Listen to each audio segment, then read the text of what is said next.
secondes. Voilà. Alors,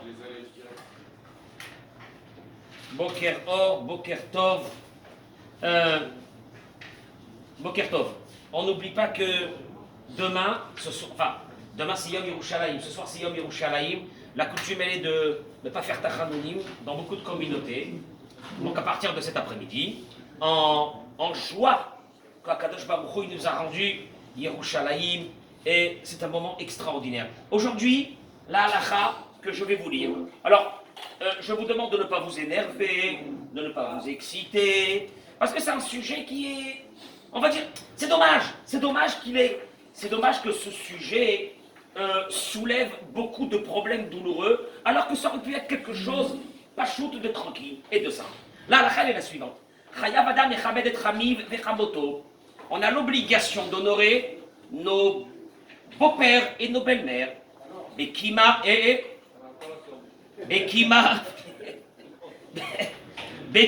vehidur, avec eux, en se levant devant eux, en leur faisant un grand kavod, c'est une mitzvah, c'est marqué dans la halakha, c'est une mitzvah.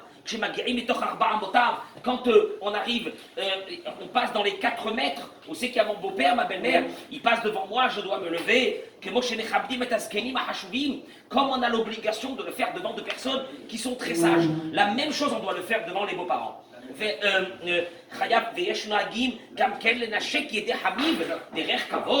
y a qui ont la coutume, c'est marqué dans la halakha, d'embrasser la main du beau-père, parce que c'est un signe d'honneur. Et c'est comme cela qu'il faut le faire. En plus, c'est ton beau-père, c'est quelqu'un de bien, de respectable, alors encore plus qu'il y a une mitzvah. Je vais juste prendre ce qui est marqué dans la halakha. Le Yalkut Shimoni dit, d'où est-ce qu'on sait qu'il faut honorer ses beaux-parents? C'est pas mes parents. C'est pas mes parents. Moi j'ai Kivud Abael, mais mes beaux-parents, pourquoi? Où c'est marqué ça? Il ramène ici que, au moment où c'est que David Amelech, à un moment donné, quand Shaoul, qui était son beau-père, le poursuivait pour le tuer, David Amelech, vous vous rappelez qu'il a pris il a coupé un morceau du méril, du manteau de Shaoul, pour lui montrer qu'il aurait pu le tuer au moment qu'il dormait, Shaoul, et il ne l'a pas fait. David Amelech, alav shalom, tzaddik. Alors, comment c'est marqué dans le verset? Amar, il m'a dit, Ve'avi, re'e gam re'e.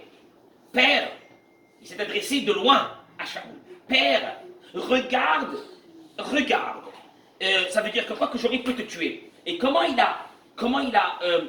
il s'est adressé à son beau-père, qui était le roi d'Israël. Avi, mon père, Mikan, de là. Shehayav Adam, Birvod, Hamiv, Kikvod Aviv. L'homme a une obligation d'honorer ses beaux-parents comme il honore ses parents. Et d'ailleurs, il ramène ici, il dira il aurait pu lui dire, mon roi, pourquoi il a dit mon père? Il s'adresse à lui, il lui dit mon père, alors que ce n'est pas son père. Eh bien, les katababa, ouais, tu vas me dire parce qu'il n'y a que le beau-père. Mais la belle-mère, on fait ce qu'on veut. Non, il te dit le bar aussi dans la halakha, c'est la même loi aussi pour la belle-mère. Veine, mais mashmaout divrei sefer haridim, il ramène le sefer haridim. Mais vous, dès qu'il vous hami vehamoto midi oreta. Sefer haridim dit que honorer son beau-père et sa belle-mère, c'est une mitzvah de la Torah. Share klal mitzvot kivud hami vehamoto bichlal mitzvot de oraita. Il dit parce que dans la globalité, les règles de loi de kavod sur son beau-père et sa belle-mère sont midoraita. Pourquoi? Il dit parce que des ish veishto kehad kufarim. Mais tu comprends pas une chose? Un homme et une femme quand ils sont mariés, c'est comme un seul corps. Et alors? Et ve'av va'em shelze keshelze. Et le père et la mère de l'un, c'est comme le père et la mère de l'autre. C'est-à-dire que, en fin de compte, quand tu te maries avec ton mari, tes beaux-parents, d'après la Torah, il te dit le Sefer HaHaridim, deviennent comme tes parents. Tu te rends compte qu'est-ce que ça veut dire? Oulam, alors il te dit que, par contre, il y a d'autres décisionnaires qui disent que non, que la mitzvah d'honorer son beau-père et sa belle-mère, c'est midirabanan, c'est une mitzvah qui est de hachamim. Dans les deux cas, elle a la même importance. C'est pas parce que c'est midéoraita de la Torah ou non, elle a la même importance. Mikom bakom, mimashela. Alors, ici, juste, je voudrais amener une chose. Davar, hagoul ve'aoui. Il est très important de ne pas appeler son beau-père et sa belle-mère, Bishma Maprati, avec leur prénom. Ton beau-père il s'appelle Patrick, tu l'appelles Patrick. Non, non, non, non, non, non. Charé, Gamlaskenim, Hashuvim, Encore im Bishma Mapratim. Parce que même les gens qui sont sages et les gens qui sont importants, un rave, quelqu'un, tu ne l'appelles pas par son prénom. De la même façon, tu dois avoir un respect. Et ça, c'est la halakha. Ce n'est pas une coutume ou des choses. C'est la halakha. Il ne faut pas appeler ses beaux-parents de leur prénom. Yesh shenahagou. Likro le hamiv ou le hamoto beshem abba ve'ima. Il y a qui ont eu la coutume d'appeler leurs beaux-parents papa, maman. Kederer chez David Amelech Karale Shaoul. Mais ça ne vient pas de nulle part, ça. Puisque Shaoul, David a appelé son beau-père comment? Avi, papa, Ve'enisour Badava. Il n'y a aucun problème, oui, mais non, moi j'appelle papa et maman qu'à mes parents. Non, il te dit qu'il n'y a aucun problème, et au contraire, peut-être c'est même un respect d'appeler. Moi aujourd'hui, parce qu'on va faire en deux parties, aujourd'hui je voudrais parler aux enfants de respecter leurs beaux-parents. Demain, et si Dieu veut, ou demain ou dimanche, on parlera aux parents et aux beaux-parents. Quel est le lien qu'on doit tisser avec les beaux-fils et les belles-filles? Mais aujourd'hui, moi, entre guillemets, j'apostrophe les enfants en leur disant de faire attention. Parce qu'il faut savoir une chose. Il y a un problème. C'est que la Gemara, elle ramène, dans la Mishnah, quand on a parlé de ça des beaux-parents, Rabbi Ovadia Mibartenoura, il ramène que des sonnettes ota, ou mitkavenet les kalkela, des hamota son ata, mipne shomeret beliba, zotochal kol amali. Rabbi Ovadia de Barthénora, il dit, regardez, il y a un ressentiment naturel de la part de la belle-mère vis-à-vis de sa belle-fille. Il dit Rabbi Ovadia de Barthénora, pas Rabbi Ovadia Yosef, Rabbi Ovadia de Barthénora, le grand commentateur de toutes les Mishnayot. Il dit, vous savez pourquoi? Parce que elle n'aime pas beaucoup, la belle-mère n'aime pas beaucoup la belle-fille. C'est naturel. Pourquoi c'est naturel? Des chamota son ata. Parce que la belle-mère, elle a vis-à-vis de sa belle-fille une certaine défiance. Pourquoi? Car la belle-mère est dit dans son cœur, Zotochal kol amali. Moi je me suis tué et elle le prend, produit fini. Moi, je me suis fatigué pour le mettre au monde. Je me suis fatigué pour le porter. Je me suis fatigué pour lui donner une éducation. Et voilà que cette pambèche, elle arrive comme ça. Et elle prend mon fils et elle s'en va avec lui. Et puis à partir de ce moment, alors regardez, on le dit, regardez, ne parlons pas, Rasvé Shalom, de cas très graves où c'est qu'il y a une relation très toxique. Mais parlons simplement dans la majeure partie des... Je vous dis une chose, combien de grandes histoires ont commencé par des petits détails? Et ces petits détails, je voudrais simplement vous dire, vous savez, je ne sais pas si vous connaissez tous, c'est une blague, mais elle est connue, d'une belle-mère qui parle avec sa copine. Et elle lui dit, mais mon beau-fils, elle dit, mon beau-fils, c'est un amour. Toute la journée, quand il rentre à la maison, il nettoie, il aide ma fille, il balaye, il fait la vaisselle, il s'occupe des enfants, il les douche. J'ai un beau-fils, un amour. Par contre, j'ai une belle-fille, une horreur. Mon fils, il rentre à la maison, elle lui demande de balayer, de faire comme ça, de faire comme ça. Regarde. T'as compris? Ça veut dire, quand elle parle du beau-fils que lui, il fait à la maison pour sa propre fille, elle est toute contente. Mais de parler que sa belle-fille demande à son fils de faire la vaisselle, mais je sais pas, il n'y a pas de respect. Qu'est-ce que c'est ces filles-là qui n'ont plus de respect aujourd'hui vis-à-vis des hommes? Bon, c'est une idée c'est une idée qui devrait un peu nous faire réfléchir. Cette belle-mère, il faut vraiment dire les choses. Cette belle-mère, parce que moi je dis toujours aux belles-filles, un jour vous serez les belles-mères. On verra. Attendez, vous allez voir. Non, mais tu parles aujourd'hui de ta belle-mère, on verra toi quand tu seras belle-mère, comment tu vas réagir. Et pourquoi? Parce qu'il faut savoir une chose, cette belle-mère a fait grandir cet enfant pendant des années, elle lui a donné sa vie. C'est une évidence.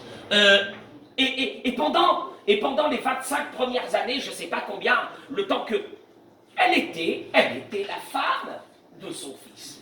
Elle était l'amour de son fils. Bon, c'est vrai qu'après, quand quelqu'un vient, parce que c'est la logique, que ce fils va se marier. C'est vrai. Alors, elle va le prendre. Mais il faut comprendre qu'il y a ici un certain ressentiment, il y a ici une certaine douleur, parce que son fils, qui était son fils à elle seule, aujourd'hui, elle doit le donner à une autre femme. Il faut comprendre, il y a aussi un aspect psychologique ici. On ne peut pas dire les belles-mères.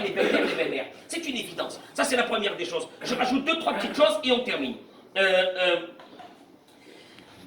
Moi, je dis toujours aux belles filles, construisez, vous savez quoi? J'ai dit aux belles filles, toi, je lui ai dit une fois à une belle fille, quand tu vas au travail, il y a des clients, tu sais comment leur parler, tu sais comment séduire un client pour les faire signer un contrat, tu sais comment être avenante, tu sais comment être polie, tu sais comment être souriante. Fonctionne aussi de la même façon avec la belle-mère. D'abord, tu lui dois le kavod.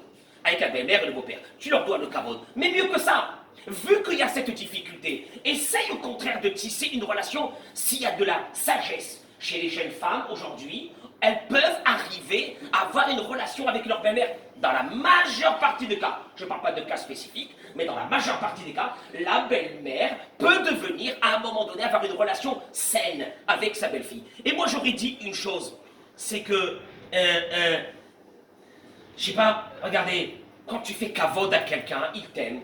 Quand tu fais kavod, tu appelles ta belle-mère, tu lui offres un petit cadeau quand il y a l'anniversaire, tu l'appelles quand il y a son anniversaire. Bon, un grand conseil, les belles filles, appelez votre belle-mère la veille de Shabbat pour leur souhaiter de vive voix Shabbat Shalom. C'est des parties de respect qui sont tout à fait normales. On doit le faire. Oui, mais depuis le départ, elle m'aimait pas. Tu peux faire changer tout. Ne t'inquiète pas, tu peux faire changer. Si tu as cette horma, quand tu as un client, avec lui tu as une relation qui est dure. Si tu prends ce client d'un seul coup et tu commences à lui parler d'une autre façon, le respecter, tu verras que lui-même, il va changer.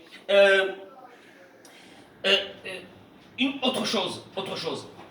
La belle-mère à un moment donné, elle se sent que quoi? Qu'elle n'a plus de rapport avec son fils. Je dis toujours aux belles filles, laissez de temps en temps votre mari seul avec ses parents, avec sa mère.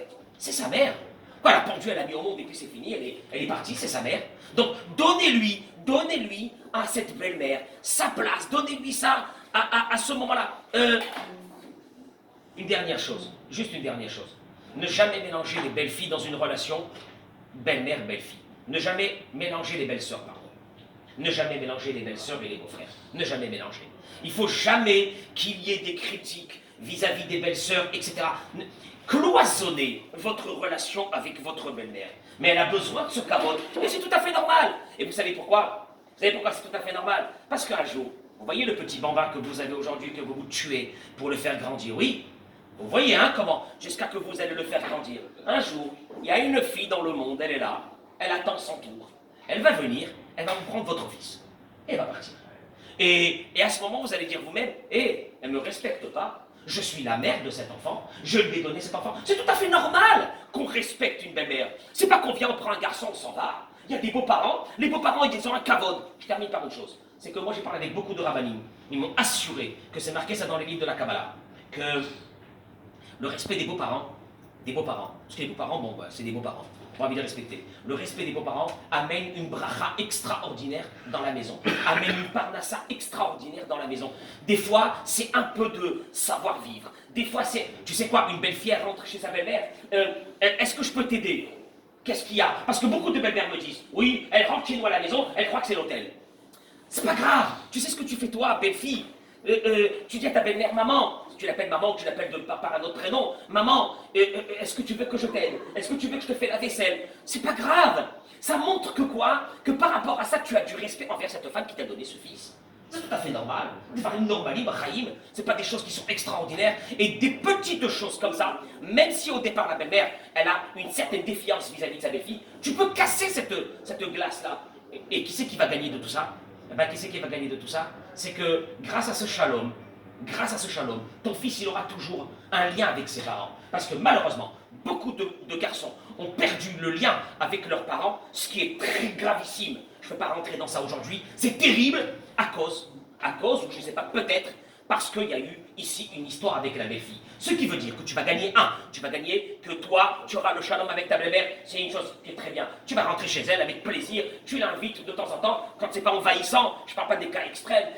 Première chose. Deuxièmement, c'est que ton mari, lui, il va avoir un kavod avec ses parents. Lui, tu peux pas lui enlever ça à ton mari et de dire à ton mari, moi je vais plus chez tes parents, moi je vais plus les plier là-bas, et si t'appelles tes parents et machin, et je vais plus entendre parler de ta famille. Comment tu peux faire une chose pareille? Lui, il a le kavod vis-à-vis de ses parents qui est dramatique. C'est un kavod qui est dangereux s'il n'est pas fait. Comment tu peux couper Pessa. Donc, encore une fois, je ne parle pas ici de cas extrêmes, je parle ici de cas spécifiques. Faites attention à ça parce qu'il y a une mitzvah de faire kavod aux beaux-parents. Yom Tov, Tana des Bénions.